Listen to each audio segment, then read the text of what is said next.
Salut les extraterriennes.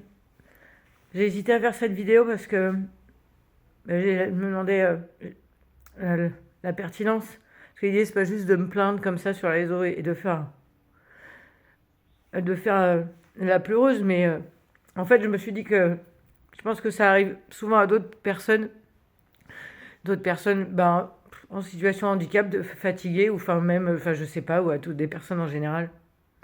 Et entre autres, en tant qu'autiste, bah, plutôt la réalité de comme je suis là, de ce que ça donne, les transports, enfin voilà, enfin plein de choses mélangées.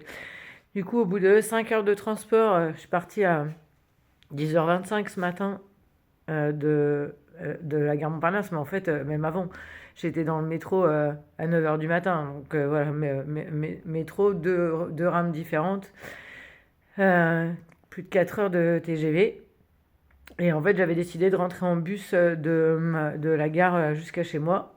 Parce que du coup, j'avais personne pour venir enfin, personne n'était dispo pour venir me chercher et qu'en fait, il y a des bus et que ça va super vite. Je les attends un quart d'heure et voilà. Et c'est plus simple pour tout le monde. Autant à l'aller, il n'y en a pas, mais j'en ai au retour. Et en fait, c'est la première fois, en 20 ans que j'habite ici, que j'ai pris le bus. Voilà. À 50 ans, pour la première fois, je prends le bus. Comme j'ai une voiture, enfin, voilà, j'ai pas l'occasion de le prendre en fait. Alors déjà, bah, je me suis rendu compte que là, une prochaine fois, j'insisterai, je trouverai quelqu'un pour venir me chercher. Parce que, en fait, un transport en plus, c'est fait beaucoup. Je commençais vraiment, j'avais très fort la nausée. Enfin, voilà, la dernière heure de train, déjà, c'était compliqué. J'avais le casque tout le temps en permanence. De toute façon, depuis que je suis partie, depuis mardi, j'ai le casque sur les oreilles en réduction de bruit en permanence. Parce que ma journée d'hier, c'était chouette. Mais par contre, il y avait des travaux dans la rue, à côté de la salle où on était. Et toute la journée, on les a entendus. Voilà, pour tout le monde, c'était compliqué, même avec le casque. Voilà, c'est pour donner une idée de l'accumulation. Que c'est clair que ma batterie, elle est complètement explosée et que je vais mettre plusieurs jours à m'en remettre. Donc déjà, j'avais de quoi être dans cet état-là, de pleurer de fatigue avec tout ce que je venais de traverser déjà au niveau euh, stimulation, charge sensorielle, charge mentale, tout ça. Et en fait, le bus que j'ai pris, en fait, ça me paraît complètement idiot, mais tout est nouveau. Le fait que ma valise, elle est petite, j'aurais bien monté avec moi dans le bus, mais il fallait la mettre dans la soute. Bon, bah d'accord, ok, je la mets dans la soute. J'avais pas très envie, mais de toute façon, c'est comme ça. En fait, j'étais perturbée déjà dès le départ, parce qu'en fait, je savais rien, je sais pas. Je me sens vraiment con, mais parce que je savais pas comment. Enfin, c'est pas un bus d'ailleurs, c'est un car. Et voilà, je suis montée dedans et j'ai trouvé qu'il roulait vachement vite, vraiment, un peu partout. En regardant la tête des gens, je pense vraiment que je n'étais pas la seule, c'était pas qu'une impression de ma part, mais à la limite, admettons que c'est juste une sensation de ma part, qu'il roulait trop vite. Et en fait, je voyais qu'il passait devant les arrêts de bus à une vitesse de dingue, et je me suis dit, waouh, déjà les gens, ils ont intérêt à être debout et prêts devant le bus, de faire des signes pour qu'ils s'arrêtent. Bon, après, je me dis, moi, c'est la première fois que je le prends, donc évidemment, tout était une surprise, et enfin, ce n'est que de mon point de vue, j'ai conscience que c'est subjectif et que ça peut, enfin voilà, bref. Et, euh, et en fait, quand on arrive sur ma commune, quand j'ai vu, parce que vraiment la vitesse, enfin voilà, ça roulait toujours aussi vite. De toute façon, je les vois bien passer les bus devant chez moi en permanence. On passe notre temps à dire que si un jour quelqu'un se fait écraser sur la passage piéton en face de chez moi, ce sera par un bus. Parce que ceux qui roulent le plus vite en ville, ce sont les bus. Voilà, bref. Alors les chauffeurs, je sais pas lesquels, mais en tout cas celui-là, c'était le cas. Et, euh, et du coup, je descendais à mon arrêt. Et quand j'ai vu à quelle vitesse il arrivait dans la rue, mais je me suis dit comment je fais. Alors, il y a d'autres gens qui descendaient, mais moi je ne le savais pas sur le moment. Et je me suis dit comment je fais pour lui dire c'est quoi l'arrêt, parce que de la place où j'étais, j'arrêtais pas de regarder, je voyais pas de bouton stop.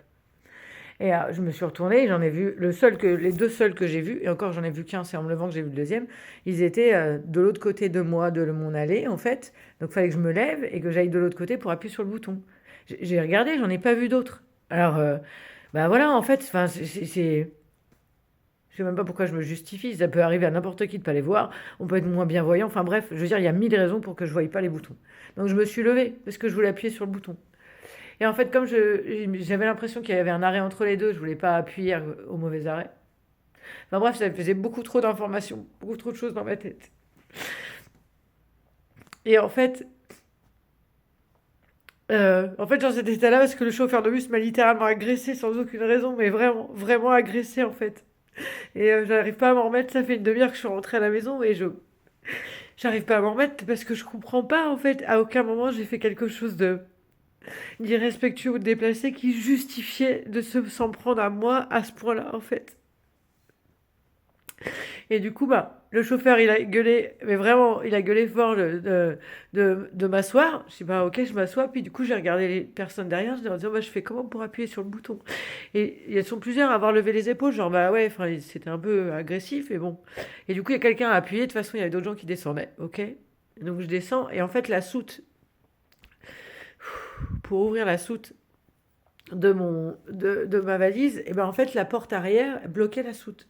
Donc le chauffeur, il descend, il ouvre l'autre soute à côté de moi, et du coup, je vais pour lui dire, excusez, la phrase, littéralement, j'allais dire, excusez-moi, est-ce que, comment je fais pour cette porte, pour celle-ci, en fait, puisqu'il y avait la porte qui gênait, et que lui, il est sorti, enfin bref. Je voulais juste poser la question. Et il m'envoie chier direct, en me disant, je m'occupe de la dame. Je lui dis, mais pourquoi vous me parlez comme ça, en fait? J'ai pas compris, il n'y avait pas de raison. J'ai même pas pu poser la question, en fait. C'est-à-dire que j'ai ouvert la bouche et il m'a envoyé chier.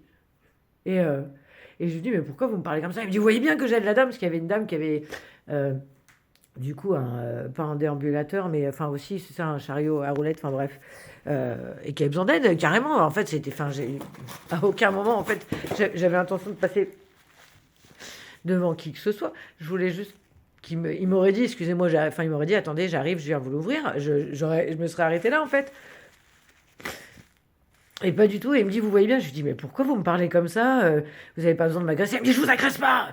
Encore, je dis, mais si ça va pas bien, pourquoi vous me prenez comme ça? Il se colle à moi, mais il s'est mis là. Pardon. Ah, je suis idiote de me mettre dans un tel état pour ça. Quand j'y repense. Et du coup, je suis même pas foutu de faire une vidéo sans pleurer. En fait, il s'est mis à ça de mon visage. Enfin, je veux dire, c'est une agression et rien d'autre. Enfin, moi, j'ai pas subi ça depuis un million d'années. En fait, j'ai la chance de pas avoir subi ça depuis super longtemps. Et du coup, ça m'a. J'ai pas compris, quoi. Et il s'est mis vraiment devant moi comme ça en me disant, qu'est-ce qu'il y a? Qu'est-ce que tu vas faire? Je me suis dit, mais. Enfin, en fait, c'était tellement taré. Et le truc, c'est qu'il y avait plein de gens, les gens qui sont descendus à l'arrêt, les gens du bus, et des gens plein, parce que c'est le collège et le lycée, et il y a plein de gens de l'autre côté. Et en fait, à aucun moment, il y a quelqu'un qui s'est pointé et approché pour venir, enfin, ne serait-ce qu'en soutien au cas où, quoi. Moi, ça m'a tué. Du coup, j'ai l'impression que je me suis sauvée comme une voleuse, comme si tout était de ma faute, alors que j'ai strictement rien fait, quoi. Vraiment rien. Et je lui dis, mais ça va pas bien, en fait. Pourquoi du coup, j'ai hurlé parce que, bah oui, je comprenais pas pourquoi il me gueulait dessus comme ça, il y avait aucune raison. Et du coup, il dit, ouais, je vous ouvre, votre soute et cassez-vous. Et barrez-vous, je crois. Et du coup, bah, il remonte dans le bus parce qu'il faut qu'il ferme la porte arrière. Il vient pour ouvrir la soute. Et du coup, j'étais déjà dans tous mes états. Et j'étais choquée. J'ai pris ma valise. Et en fait, bah voilà, j'ai fait le truc, ce que j'aurais jamais fait avant. Mais c'était petit, mais c'était tellement dingue sa réaction. Mais en passant devant la porte, je dis, bah, je vous laisse, en gueulant, j'ai dit, je vous laisse fermer la soute parce que vous avez que ça à foutre. Et puis je suis partie. Et je serais bien restée dans la rue à regarder les gens en cherchant. Enfin, je me suis dit après que j'aurais pu rester dans la rue en cherchant du soutien dans le regard des gens, mais en fait, j'avais aucune envie de discuter avec qui que ce soit. J'ai pas. J'habitais à 3 mètres de l'arrêt de bus, je voulais juste rentrer chez moi. Voilà. Et du coup, bah, j'ai appelé Bresgo pour le dire, en fait, pour le signaler. Ça fera quelque chose ou pas, mais je me dis que de toute façon, si les gens font pas l'effort, c'en est un, de téléphoner, ça va coûter en plus de devoir raconter, enfin voilà. Et ben, j'avais envie de partager ça, alors je ne m'attendais pas à le partager dans cet état.